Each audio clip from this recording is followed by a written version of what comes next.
ಆತ್ಮೀಯ H16 news ಅರ್ಥಾತ್ ಸೀತಾರಾಮಗೆ ಸ್ವಾಗತ. ನಾನು ನಿಮ್ಮ MI ಮಲ್ಲಪ್ಪ ಜೂತವರು. ಆತ್ಮೀಯರೇ, ಒಂದು ಮಾತನ್ನು ಮೇಲೆ ಹೇಳ್ತಾ ಇದ್ದೀನಿ.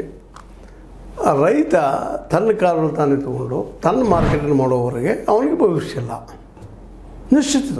ಯಾರನ್ನು ಯಾರು ಉದ್ಧಾರ ಮಾಡೋದಿಲ್ಲ. ಆ ದಿಶೆಯಲ್ಲಿ ಒಂದಿಷ್ಟು ತಪ್ಪೆಚ್ಚುಗಳನ್ನು ನಮ್ಮ ಶಶಿಕಾಂತ್ ಗುರೂಜಿ ಅವ್ರ ಜೊತೆಗೆ ಚೋನಪ್ಪ ಪೂಜಾರರು ಇಡ್ತಾ ಇದ್ದಾರೆ. ಅವ್ರ ಜೊತೆಗಾರರು ಅವ್ರ ಜೊತೆಗೆ ಬೆನ್ನು ಹಚ್ಚಿದ್ದಾರೆ.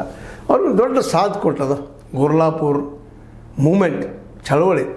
ಎಲ್ಲರೂ ಇವತ್ತು ಅವ್ರನ್ನ ಆಶ್ಚರ್ಯದಿಂದ, ಪ್ರೀತಿಯಿಂದ, ಆತ್ಮೀಯತೆಯಿಂದ ನೋಡ್ಲಿಕ್ಕಿದ್ದಾರೆ ಮತ್ತು ವಿಶ್ವಾಸ ಬೆಳೀಲಿಕ್ಕೆ. ಇಂಥ ಸಂದರ್ಭದಲ್ಲೇ ಮತ್ತು ಆ ಸಂದರ್ಭ ಎಷ್ಟು ದುಡ್ಡು ಕೂಡಿತು ಈ ಗುರ್ಲಾಪುರದ ಹೋರಾಟದಲ್ಲೇ, ಆ ದುಡ್ಡನ್ನು ಯಾವ ರೀತಿ ಖರ್ಚು ಮಾಡಿದ್ವಿ, ಎದಕ್ಕೆ ಖರ್ಚು ಮಾಡಿದ್ವಿ, ಮತ್ತು ನಮ್ಮ ಮತ್ತಿಗೆ ಉಳಿದಿದ್ದು ಎಷ್ಟು ಅಮೌಂಟ್ ಸಹಿತ ಓಪನ್ ಆಗಿ ಹೇಳಿ ತಾವು ಇದರಲ್ಲಿ 10 ಪೈಸೆ ಗಳಿಸ್ಕೊಂಡಿಲ್ಲ ಅನ್ನುವಂಥ ಮಾತಾಡಿದ್ದಾರೆ. ಒಳ್ಳೆಯ ವಿಚಾರಗಳು. ಮತ್ತು ಹೇಳಬೇಕಾಗ್ತದೆ ಜನಕ್ಕೆ. ಯಾಕೆ ಸಾರ್ವಜನಿಕರ ದುಡ್ಡನ್ನು ಪ್ರಾಮಾಣಿಕವಾಗಿ ಬಳಸಬೇಕಾಗ್ತದೆ. ಗಾಂಧೀಜಿಯವ್ರು ಹೇಗೆ ದೊಡ್ಡವರಾದರು, ಮಹನೀಯರಾದ್ರೆ ಅವರು ಟ್ರಸ್ಟಿಶಿಪ್ ಬರ್ತದೆ. ಟ್ರಸ್ಟಿಶಿಪ್ ಅದು ಟ್ರಸ್ಟ್ ಮಾಡೋದು, ನಂಬಿಕೆಯಿಂದ ಬದುಕು ನಡೀತಿರ್ತದೆ.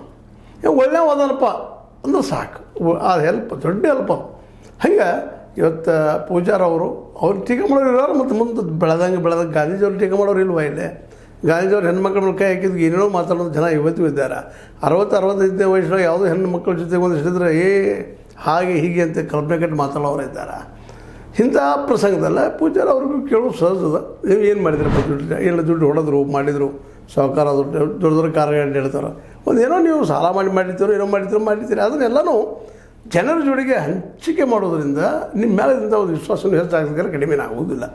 ಮತ್ತು ಇನ್ನು ನೀವು ಸಾರ್ವಜನಿಕ ವ್ಯಕ್ತಿಗಳು, ಪೂಜಾರವರಾಯಿತು, ಶಶಿಕಾಂತ್ ನಮ್ಮ ಇವರಾಯ್ತು, ಗುರೂಜಿ ಆಯಿತು, ಪಡಸಲಿಗೆ ಅವರು, ನೀವು ಸಾರ್ವಜನಿಕ